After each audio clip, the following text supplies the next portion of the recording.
질 좋은 교감을 위한 꿀팁을 알려드릴게요. 짧은 시간 안에 이 교감을 확 끌어올릴 수 있는 그런 놀이 없을까요? 라고 많이 물어보시는데요. 사실 이 놀이 해주세요, 저 놀이 해주세요 라는 것은 저는 의미가 없다고 생각합니다. 왜냐하면 아이들마다 니즈가 다르기 때문이에요. 저희들이 그렇잖아요. 목이 마를 때 누군가가 물을 주어야 너무너무 감사하죠. 근데 전혀 목이 마르지 않고 물 마시고 싶지 않은데 아무리 물이 좋다 한들 그것을 제공해 준다면 저희들은 감사함을 느끼지 않죠. 아이들도 마찬가지예요. 예를 들어서 아이가 에너지가 굉장히 많은 아이인데 하루 종일 집에만 있었어요. 그럼 이 아이에게는 어떤 놀이가 이 교감을 불러오기 가장 좋은 놀이가 될까요? 네, 맞습니다. 몸을 움직이는 놀이, 활동적인 놀이가 이 아이에게는 니즈를 충족해주고 즐거움을 줘서 엄마와의 놀이 시간이 너무 좋아 라고 하면서 교감을 확 끌어올릴 수 있는 놀이가 되겠죠.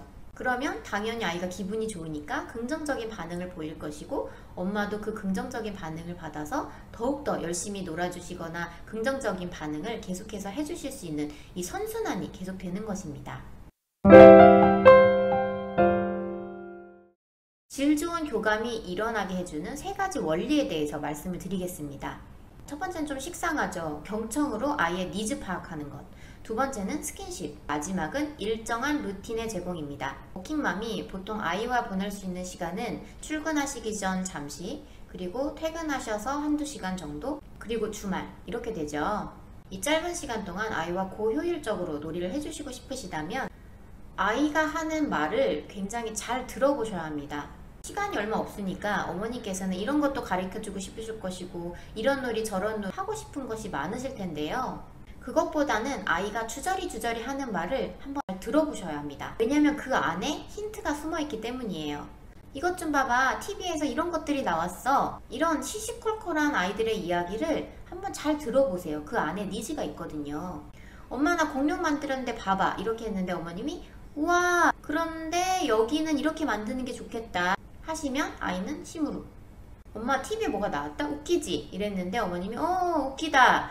그런데 유치원에서 친구들이랑 잘 지냈어? 이렇게 어머님이 궁금하신 부분들을 질문을 하다 보면 이 짧은 시간이 다 지나가 버려요. 아이의 니즈를 파악하지도 못한 채 말이죠. 아이의 이야기를 잘 들어보시면 아이가 지금 공격성이 올라와 있는지 위축되어 있는지 뭐에 관심이 있는지 이런 것들이 다 보이거든요. 그 니즈를 파악하셨다면 공격성을 표출하고 싶은 아이에는 이 공격성 표출하는 놀이, 예를 들면 뭐 공 던지기 놀이라든지 아니면 화장실에 물풍선 준비하셔서 벽에다가 이렇게 터뜨리기 놀이라든지 물감을 붓에 잔뜩 묻혀서 전지라든지 아니면 화장실 벽에 흩뿌리게 한다든지 이렇게 공격성인 부분을 해소할 수 있는 놀이를 제공해 주셔야 됩니다. 또 위축되고 자신감이 떨어져 있는 아이에게는 어머님께서 자신감을 북돋아 줄 수 있는 놀이가 최고의 교감 놀이가 되겠죠. 뭐 예를 들면 아이가 이미 할 수 있는 걸 어머님이 아시는 놀이 있잖아요.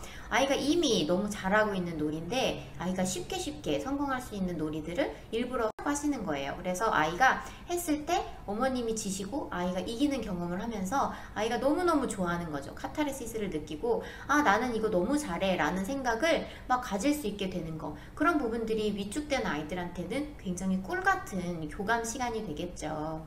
만약에 발달이 늦어서 어떤 기능적인 부분을 강화시키고 싶은 니즈가 있는 아이들 같은 경우에는 뭐 소근육이 부족한 아이들은 이렇게 뭔가 레고를 끼운다든지 큰 블럭을 끼운다든지 하면서 아니면 콩 작은 것들을 집어서 어디다 옮기는 놀이라든지 이런 놀이를 하면서 엄마와 굉장히 성취감도 느끼고 실패했을 때 어머님이 격려도 해주시면서 그 어떤 교감 놀이가 될 수 있는 것이죠.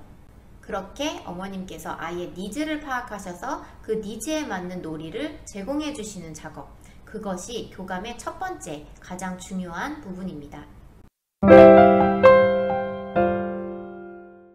두 번째로 스킨십이 교감에 좋다는 건 아주 유명하죠. 스킨십을 그냥 해주시는 것은 많이 이미 해주시고 계실 것 같아요. 안아주신다든지 자기 전에 부드럽게 아이 머리를 쓰다듬어 주신다든지 이런 스킨십은 당연히 중요하기도 하고 일반적으로 저희들이 아이들에게 많이 제공해주는 스킨십입니다. 그런데 이 스킨십을 저희가 놀이에도 적용을 해볼 수가 있어요. 뭐 아이들 중에 이렇게 안겨있는 걸 싫어하거나 스킨십을 싫어하는 아이들도 있을 수 있잖아요. 그런 아이들 같은 경우에는 스킨십을 유발하는 놀이들이 있죠. 팔씨름이라든지 뭐 아이 컨택트 상황을 늘려줄 수 있는 눈싸움, 그리고 이렇게 손바닥 밀어서 서로 넘어뜨리기, 이런 놀이들도 해주실 수가 있고요. 아니면 웃음 참기, 얼굴을 계속 바라보고 있으면서 그 사람을 관찰하면서 누가 웃음을 오래 참는지, 그런 놀이들도 굉장히 좋은 스킨십 놀이가 될 수 있어요. 아이 컨택트도 스킨십인 거 알고 계시죠? 그렇게 스킨십을 유발하는 놀이를 선택하시는 것도 도움이 됩니다. 마지막으로 이 일정한 루틴으로 놀이를 제공해 주시면 이 교감 놀이가 한층 더 효과적으로 작용을 할 수가 있습니다. 이전에 놀이의 양과 질 편에서도 말씀드렸다시피 일정한 시간을 정해두면 교감의 질이 높아집니다. 워킹맘들은 이 퇴근 후 1시간, 2시간을 굉장히 잘 활용하셔야 되잖아요. 그래서 이 1시간 이렇게 무리하게 계획을 세우시는 것이 아니라 내가 일정하게 루틴으로 제공해 줄 수 있는 놀이 시간이 얼만큼 되는지 그것을 스스로 생각해 보셔서 10분이면 10분, 20분이면 20분, 그 약속된 시간만큼은 아이에게 일정하게 루틴적으로 그 놀이를 제공해 주시는 것이 매우 효과적입니다. 루틴 없이 그렇게 놀이를 해주시게 되면은 아이들 입장에서 그 순간에는 즐거울 수 있지만 계속 놀이에 목마를 수 있거든요. 근데 워킹맘들의 경우 에너지도 한정적이시고 함께 놀이해 주실 수 있는 시간도 제한적이기 때문에 시간을 일정하게 정하셔서 그 시간만큼은 꼭 지키시고 그 루틴적으로 아이에게 놀이를 제공해 주시면 도움이 됩니다. 그럼 우리 세 가지 한번 다시 짚고 넘어가 볼까요? 첫 번째, 경청으로 아이 니즈 파악하기. 두 번째, 스킨십 놀이를 통해서 교감 높여주기.